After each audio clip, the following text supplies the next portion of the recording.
Today, I'm tying it all together. Recently, I went in depth on each of the six systems that, when you put them all together, they will help life coaches achieve six figures and beyond.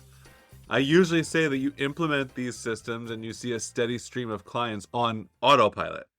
That doesn't mean that you sit there and you wait and you hope that new clients show up. But I am telling you that if you consistently do these six steps, your ideal clients will consistently be contacting you to learn how they can work with you. Now, if you've been following along, you've already heard me go deep into each step. But today I want to zoom out and show how they all fit together. Whether you're just getting started as a coach or looking to streamline or grow your coaching business, this episode will help you connect the dots and get clear on that bigger picture. Because here's the thing, you could be the best coach in the world, but if nobody knows who you are or how you help, you won't have the opportunity to change lives. And I'm not being dramatic here. That is heartbreaking because I know your coaching changes lives. Let's walk through each of the six steps in this client attraction system. Here's the first step: create your offers. Before anything else, you need to be clear on what you're offering and who it's for. Most life coaches start out with just one offer, usually individual coaching, and that's great. But soon after, you'll want to expand to three core offers or more so you can cycle through them. I usually recommend one per month. For each offer, define who it's for, what pain points they're dealing with before working with you, and what kind of transformation they'll experience after working with you. I always come back to my client who's a weight loss coach for women in menopause. She offers one on one coaching, group coaching, and shorter experiences like master classes or multiple master classes. The pain points and transformation are similar, but the delivery, the price point, and the experience that the client goes through, it varies. And that's the point. Different people need different entry points. Some of her clients listen to her podcast and know that they are ready to work with her individually. Others, she learns during her free mini session that they're a better fit for her group coaching program, where the cost is lower, and that does assume that it's the start time of the group program lines up with her client's needs. She also offers shorter term programs that sometimes offer video content as well as live group coaching. These are perfect for getting more people through the door so that they can experience what it's like working with her. The same thing goes for free master classes. It's a great way of introducing new people, having them get exposure to how she can help. I can go into much more complexity about how to string these all together because I've done it a lot of different ways. But just having these different offers across different price points, it gives her a lot of flexibility. Step two, create your lead magnet. Your lead magnet is the front door to your coaching business. It's often the first thing that someone new will engage with. But here's the thing, most life coaches treat their lead magnet like a checkbox. They're thinking like, I need something to give away for free. Maybe someone told them to do it. But this is a mistake.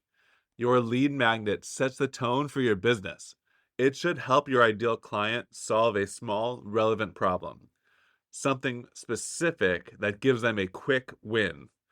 If they experience results from your free offer, they will naturally want to take the next step. And while you can deliver it however you want, video, audio, a challenge, I found that a simple downloadable PDF or a guide still works best. Keep it short, keep it helpful, and keep it specific. That was your lead magnet. Step three is write your email nurture sequence. Once someone opts in for your lead magnet, now it's your job to nurture that relationship because it is a relationship. This is where your email nurture sequence comes in. It's a series of emails that educate, build trust, and show your subscriber that you understand their pain points and you have a proven method to help. Your first three emails should reinforce the value of the lead magnet, encouraging them to access it. You can even share some of its contents directly into the email, And you're definitely building interest in that lead magnet to make sure that they signed up for a reason because it appealed to them. You need to make sure that they follow through and get the value from it. After that, you transition into congruent content, emails that continue the conversation and show how you can help in other ways. Here's the big idea. Don't write these like a marketer. Write like a real person talking to another real person. The best emails are personal, helpful, and human. In terms of how many, you can start with 7 emails. You can always expand later. And make sure to link to your free content, like your podcast, your blog, your YouTube channel, whatever helps deepen that relationship. I recommend sending them on days 1, 2, 4, 6, 8, and then every week, once a week, every 7 days after that. By day one, I mean like immediately when they sign up. Day 2 is the next morning. The day 8 works out to be the same day of the week that they signed up in the first place, which might mean that for whatever reason, they're more receptive to learning about this topic on that day. It could be their day off. It could be when they just typically have more time. Okay, that's the idea for your email nurture sequence. Step 4, build your engagement engine. This is your weekly content. I call it engagement engine. It is weekly content that keeps you top of mind and builds trust with your audience over time. You hear me talk about trust time and again in relationship because that is what we're doing with all of this content, with any content. This can be a podcast, it can be a blog, YouTube channel, Instagram stories, Facebook lives, whatever works for you. The key really is consistency. Once per week is perfect. More than that is a bonus. But if you can commit to once a week, that really is how momentum is built. You will build momentum. The goal is to show up consistently with helpful, genuine content that addresses the pain points of your ideal clients and helps them see what's possible with your support. Pick a platform where your people hang out and that feels relatively easy for you. So a lot of times you could just choose Facebook. Everyone's on Facebook if you don't have another uh, intuition. The best content isn't the most polished, it's the content that actually gets made. I usually refer to this as B minus content. You just need to do it. It doesn't need to be amazing.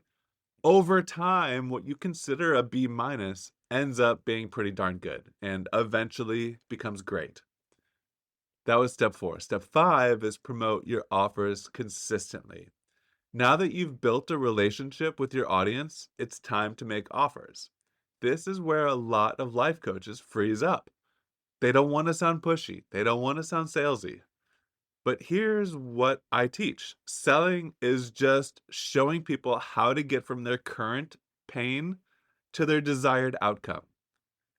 Naturally, you'll explain how you help them do that. The easiest way to do this is by sending out a 3-day email campaign once per month. I've tested longer launches, and while they work in certain situations, they can also burn out your list. 3 days is short, powerful, and easy to execute. Each campaign promotes one of your offers. Remember, ideally you've got 3. So month 1 is offer A, month 2 is offer B, and month 3 is offer C, and then you cycle back around. The campaign itself includes 4 emails, 1 each on day 1 and day 2, and 2 emails on day 3. Keep the focus on the transformation if you're struggling with what to write about. You are telling stories. Highlight the pain points that your audience is feeling and how your coaching helps them move beyond it. And make the emails helpful. So even if someone doesn't buy, they are still walking away with value. That was step 5. Step 6 is send traffic to your lead magnet. Finally, all of this won't work if no one is finding your lead magnet, if no one is finding your engagement engine. You need to get traffic flowing. There are 3 main ways to send traffic. First, use your engagement engine. Every blog, podcast, video, or post should lead back to your lead magnet at least occasionally. Just make it part of your content rhythm, like you have a pattern. Second, get in front of other people's audiences. Guest on podcasts, do joint ventures, find other coaches or course creators with related audiences, and swap emails or shoutouts. I've had clients use these strategies to grow their list rapidly with high quality leads. Third, run paid ads. Facebook and Instagram ads are still the most accessible and affordable way to get in front of the right people fast. You don't need to spend a ton. Even a small daily budget can help you build momentum and test what's working. When all of these systems are working together, that is when the magic happens. You've got content that nurtures, emails that build trust, offers that convert, and traffic that brings in new people every single day. Now, I know that's a lot, but I also know that once these systems are in place, you're not stuck wondering where your next client is coming from. You're not burning out trying to do everything manually, and you're not relying on hope or luck to grow your business. Instead, you've got a repeatable, predictable system that works for you in the background. So you can spend more time coaching and changing lives. Because that's the goal, right? All right, I'll catch you next week.